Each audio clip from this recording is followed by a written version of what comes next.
Hello, I'm Andy, and today I want to cast some Treaty Titans tournament games. So this is the biggest Treaty tournament ever hosted by Floco, with a huge prize pool of around, I think, 900 bucks or something. And yeah, so this is basically the biggest Treaty tournament ever, or yeah. And we are casting some group stage games between Cabo and Irishking. Both are playing as Mexico, not as Mexico, as Sweden, and we're just going to see how it plays out. So first off, okay, I didn't choose decks yet, so you can delay choosing decks with Sweden a long time because you usually don't send any cards in H1 or 2, and you just start with the H3 cards.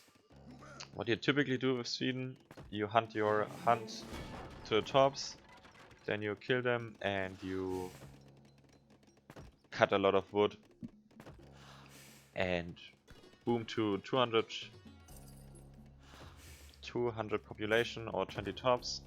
You put the tops around wood like Cabo is doing, and this way you have a very good economy, especially if you keep in mind the hunts. So if you keep the hunts near the tops, then your economy is really strong. Yes, so Cabo, this is basically the meta.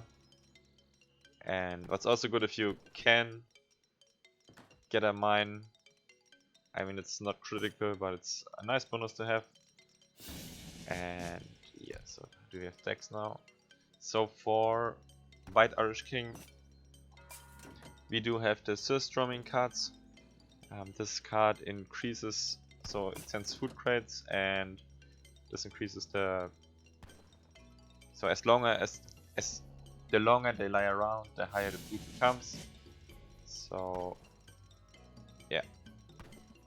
Then the build order is typically, so what I wouldn't do, I wouldn't send blackberries because I wouldn't send blackberries first. I would send royal mint first, because the initial bush, the initial berries usually don't run out until you reach H4 or something, so you can easily get away with sending royal mint first and then blackberries. But makes probably like 200 coin difference. Yeah, so now let's look at the deck a bit more. What's interesting for... I'm watching White Irishking. What's interesting about this deck is first the surstroming cards. What I usually have is the 1000, the 10 Carolines.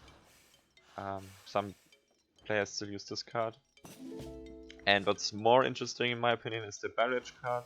So with this card your mortars can attack infantry or all units, but especially infantry. And yeah, this means they do have some extra DPS, and you can afford more to have them in your army. But then this comes also the disadvantage that your mortars will not auto target buildings anymore. So what often happens is you put a mortar here or somewhere, and then you want it to destroy buildings, and you don't want to look around. You don't want to micro it basically. And if there would be one musketeer, it will attack the musketeer like 3 times until it's dead. Or another example is if your enemy is getting out outposts here or here, and you have mortars, and without barrage they will just kill it immediately once it's under construction. And if you have barrage, your mortar will attack the infantry and stuff, so it's harder to deny buildings basically. Okay, so what is the other part of the boom? Or what's special about Sweden? Sweden does have very little food cards, so they do lack the H2 and the H1 card. They also don't have economic theory, but they have all the coin cards except economic theory. And yeah, this means, but they what they do have is the Oxen-Stirner reforms, which transforms all your coin into food. So what you typically do is you get 11 estates. Like usually, 10 should be enough. Sometimes even 9 if you want to chop some more wood. But he's going for 11, just for the sake of it. And yeah, then you get around 100k coin, transform it into food, and then you typically don't transition your villagers until like 55 minutes or 60 to food. You also do have still some berry bushes, so you will have some food income anyway, and most players will also switch a factory or two to food once it runs low.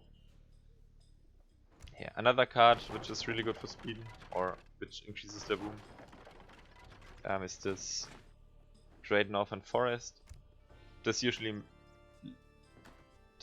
means that you have, or that your torps which you build around the forests will each gather at roughly a half villager, so you have a 10 villager wood economy roughly, and this lasts until 120 or something, so this is also pretty good. Okay, let's quickly do this. Yeah, but other than that, the deck is no mercenary card for either player. Cabo is using crates of 300 food. I think Floco is also using 300 food, so I think this card is usually better than the Swiss Drumming card. But someone would have to do the math on that. Maybe I will at some point, but not on the fly basically. Okay, so what? Oh, let me see. Okay. So, how does the army composition for Sweden typically look like? You will have a lot of Carolines. You will have a lot of Hussars, which are also really good because they get 3 times hit points card. So they probably do have more HP than, or they do have more HP than British Hussars, for example. And HP is the more important stat than attack for melee units, because you just want them to tank a lot and get some hits in. So they have one of the strongest Hussars in the game, not the strongest. You also have a lot of Caroline cards with the Svea Lifeguard, which makes your Carolines resist range attacks and also increases the HP. This means they will last a long time and are generally a very tanky musketeer. You also have the platoon fire, which makes them do more damage against cavalry. This is also, so they do around the same damage as goons to cavalry. Maybe a little less, but they do more damage than normal musketeers. So you can't just sacrifice, or you can't just send Hussars or some other form of cavalry into Carolines. They will just get melted by them. So you have these cards, this card. You have one more hit point card for your Carolines. You have more range for them, so you have a lot of cards for your Carolines and a lot of cards for your Hussars. So these will be your core units. What you also do have is this case shot. I initially didn't investigate this card too closely, to be honest, but if you have Santas and you look at your horse art, they will just blast away close units like it's nothing. So a very strong card. So they have very good infantry, very good musketeers, very good cavalry. They do have very good artillery with engineering school and case shot, which case shot probably gives around the same DPS as the French card, which improves the attack of your cannons by 25%. So overall they are a very solid civilization. With also above average economy. The only real downside is that your food economy is a bit weak in the late game. But you have that at the the trade-off for that is that you have torps which increase your economy until they run out, basically. So yeah, so that means you probably have wood economy until 120 with your torps, and food economy with blackberries until probably 2 hours or something. So yeah, very good economy. You also do have natives, you also do have good natives. So they are not like Notka, Clubmen or something, they are Cherokee skirmishers, which are really good with Sweden because you do not have normal skirmishers. They do add some extra punch to your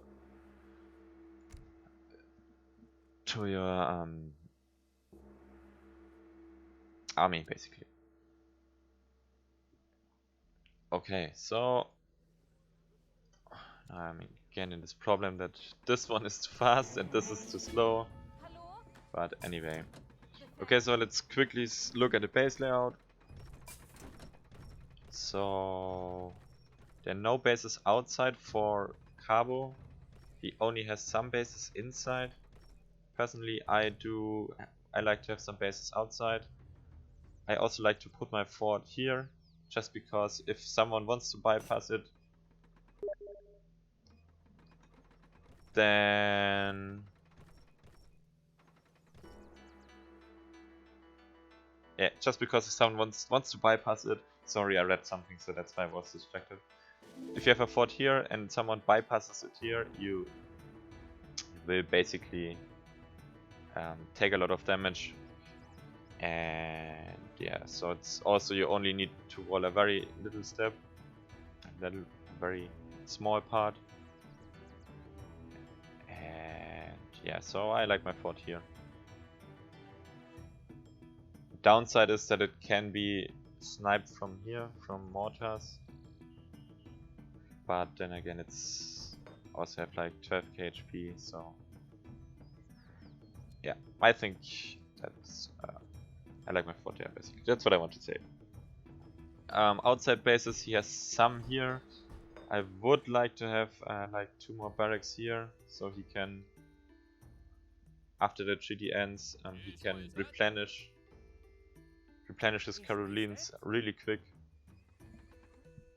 and they wouldn't have to walk through here or something. Yeah, but other than that, base layout looks mostly good. There's a bit of empty space here. Yeah. Same, like it's similar for him. I don't know, is it the meta that you... Okay, wait. Like they basically have the same base layout idea, so...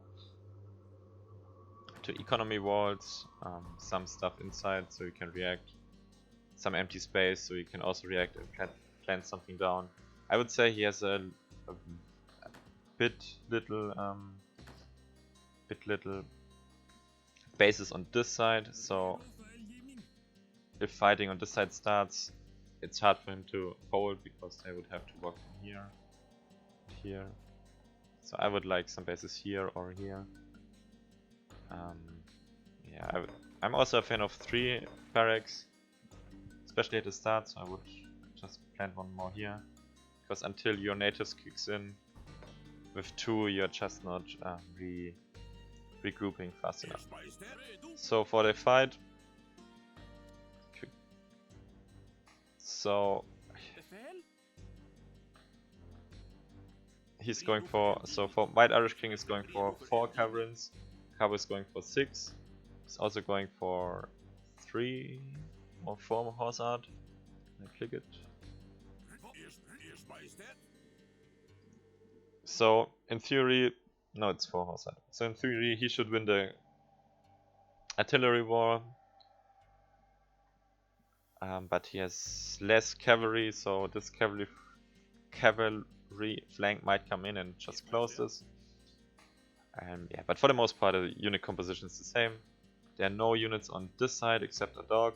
Good doggy trying to keep the invaders out, but probably not going to work. And yeah, maybe he's attempting to go here with his fort wagon and push here. But let's see how it plays out. So I think those are a bit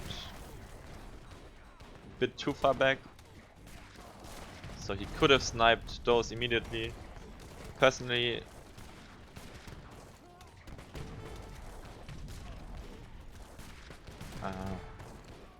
yeah, so he's winning the Calf war, but it takes long to kill 4 cavalryans, and that means the horse artillery of White Irishking already cleaned up everything. So I'm not sure if that was worth it. Also, he sent his cavalry flank on the here where, like, I would have planted my fort here, and then this cavalry flank wouldn't have been that strong as it was now. Deleted some villagers. I think he deleted all villagers. So these bases are not going up for Cabo. White Irishking got up his bases, and he has the momentum now. He can push and try to get in here. Cabo is trying to on the flank to get out the 4. This is a very aggressive 4. I would say it's too aggressive because it's like you can get a mortar here and then it can be sniped and it's hard to deal with. I would have preferred it if it be a bit more here. But overall, he got it out, so it's in a decent position for the moment. Then this fight is starting, and as expected, it will just be Carolines, natives, and Huss, and the artillery battle. So basically, who has the better artillery micro should be able to take this game. Cabo is a pretty good defensive player, so he should be able to hold it out, but not if he's running his cavalryans in. Cabo is not good at splitting, so I think what happens is that he was looking at this side, trying to get the walls up. So yeah, he did a cavalry hug. The cavalryans wanted to hug the horse artillery. Yeah, that just happens. That happens to the best of us. But overall, White Irishking can transform the tempo he has from the start. Like, I think the horse artillery are still from the start. So those did so much damage. Like, they did way more damage than they should have. I think if he had the cavalryans at the start a bit more forward, he could have sniped those immediately. I'm also not sure, like, do you go for the cavalryans or do you go for the horse art at the start? Because if you kill the horse art, like, those are the ones that will kill your other army. So if they are gone, it doesn't matter too much if he still has some cavalryans. So I don't know, like, because if you focus the cavalryans, then the horse art will get at least 4 to 5 shots out and already be worth it. So I don't know. Like, this was case shot, I think. Did you see that? Just blasted it away.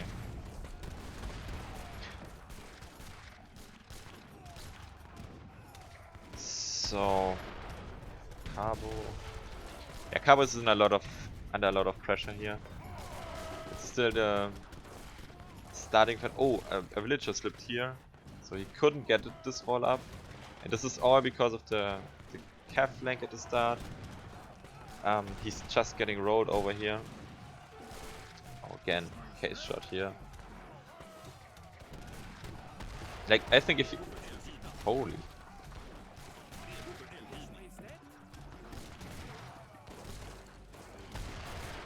Again. This is not good artillery movement. I think if he stabilizes, then he has a good shot of taking this. But he's under so much pressure, and White Irishking is just pushing him so hard that he will probably collapse soon. Like this, Nets is down. He still has, like, he needs to use those to kill the villager, so there won't be coming anymore. So what I would probably do is to send the Huaminkas, clean this up, and yeah, or use the mortar here. Yeah, but overall I think also it just doesn't seem like he is at full population. I think White Irishking is keeping his population up a bit better. Like here he has a 30 population still, which he's not using. This is a great flank, by the way, or a good flank. Should probably kill this. Yeah, but it doesn't look good for Cabo. He did never get up his defensive position here, and it all was like, once the start fight went bad, he never he couldn't slow down Irishking basically, so he never could throw something in his gears so it stops, and it's just a walk through here. And you can also see here, it's still, he always has 20 pop in his, and it's also because he doesn't have enough barracks here. So if he would have had 3 barracks here, then he could better replenish it. Also,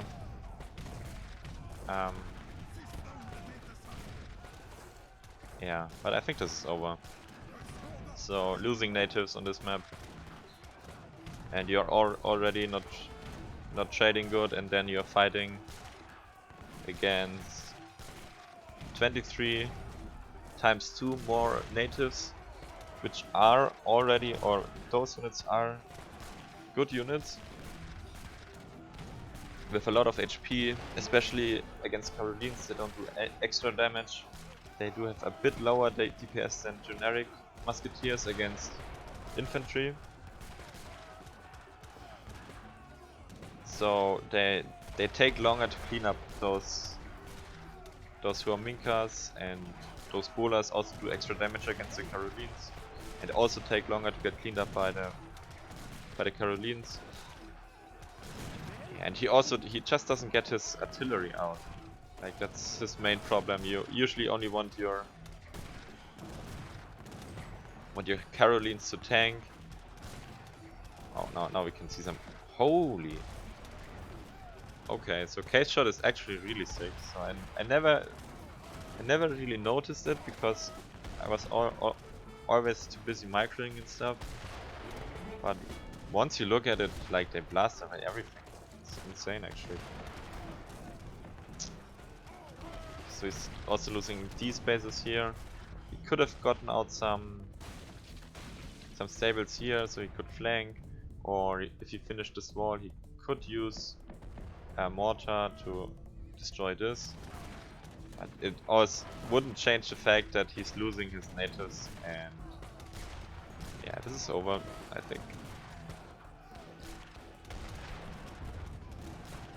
Yeah, so he has still a lot of resources in his bank, Cabo, but he can't stop White Irishking.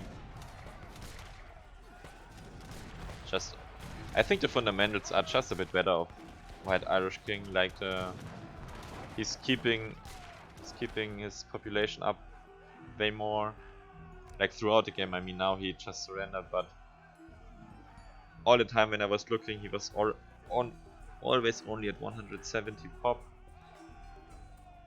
And that means there were always like some Caverns more fighting, or some Carolines. So also he had a bit better boom, that's also contributing. And his micro just was a bit better. Or I wouldn't say his micro, I think he just couldn't stop the flood of units because he always was lower on units. So yeah, that's also what's showing here. So Cabo always was at around 200 units, and White Irishking, like even here before he got the next natives, he always had 40 more units basically. Can also look here. Okay, this is without natives. So yeah, like you can see it should be around the same because they're the same civilization, and he just has on average 20 units less. Here it's some very minor points, may have more, but overall you can see he just has more units all the time. There's one point where he had more units Cabo, and that was, in my opinion, the reason Cabo lost. So good game to both players. White Irishking, good luck in the next game, and yeah, this is the end of this video. Thanks for watching. I hope you enjoyed. I'm also playing in this tournament, so maybe I will talk a bit about my strategies, but only after the tournament is over probably. So when I'm knocked out eventually. Yeah. So again, thanks for watching and see you guys around. Bye bye.